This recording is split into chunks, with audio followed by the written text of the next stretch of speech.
mbokk yi leen ak jàmm seen YouTube bi di MSTK TV ñu leen di ñaan na ngeen wéy di abonné di aimé vidéo yi di ko partage ak ñeneen ndax njariñ li gën a mën a yaatu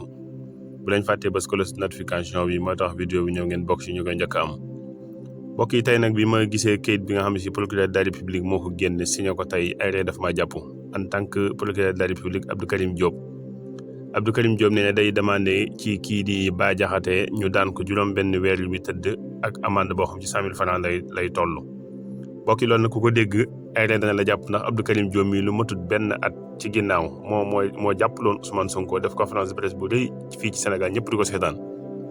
mu ne kii di Ousmane Sonko kat nee na dafa sàcc téléphone nee na appel à l'insurrection lu ne mu teg ko ci tere Ousmane Sonko bañ demee ba jàkkaarloog procès ba mu ne Ousmane Sonko day sàkku ñu tëj ko ñaari ati kaso yoo xam ne da koy tëdd ci kaso bi ak ñaar téeméeri millions yoo xam ne si maanaam kenn mësu koo dégg xool leen diggante bi rek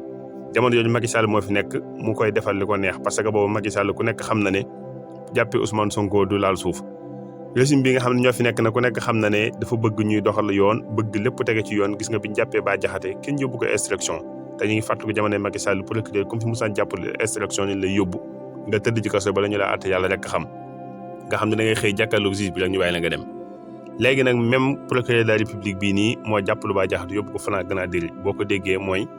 liñ ko jàppee dañ ko war a daal di gaaw àtte bët ki démb lañ ko jàpp yàggut amul une semaine ci biir kaso bi ñu jël yóbbu ko tey jëmu jàkkaarloo procureur nga xam ne loolu kenn xamul lu mu doon te ba tey kat même procureur bi la ba tey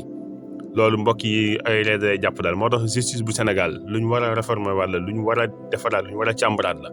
moo tax ñi ngi encouragé bu baax a baax son excellence monsieur Bassirou Diomaye Diakhar Faye ci dialogue national bi mu woote suba ngir lu jëm ci wàllu attekaay bu Sénégal ñu seetaat ko mbokk yi lii ku ko dégg na nga xam ne attekaay Sénégal lu jar a seetaat la en tant que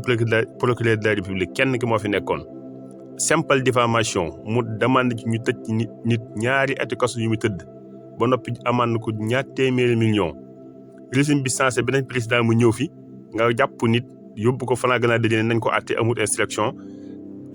amu ci leneen lu ci dolli ko tamit mu dolli ko ci ne ko dafa bëgg ñu demande ko juróom benn weeri kaso yu mu tëdd ak ñaar fukki junni mbokk yi Sénégal yi nag kenn ku ci nekk yaa sa xelum bopp nga xalaata sa bopp est-ce que lii justice bi Sénégal bii benn justice bi la wala justice bii kat dafay jóge beneen moo fi ñëwaat lu wérte wóor daal mooy justice Sénégal jar naa seetaat jar naa càmbaraat bu baax a baax kon nag ñi ngi encouragé bu baax a baax président de la République ci rafet muy am solo yi wax ne moom lu bëgg a def ci li nga xam mooy magistrature bu Sénégal ak attukaay yi mbokk yi ñu ngi leen jox dig daje beneen yoon ci beneen jàngat jaa ngeen jëf mbokk yi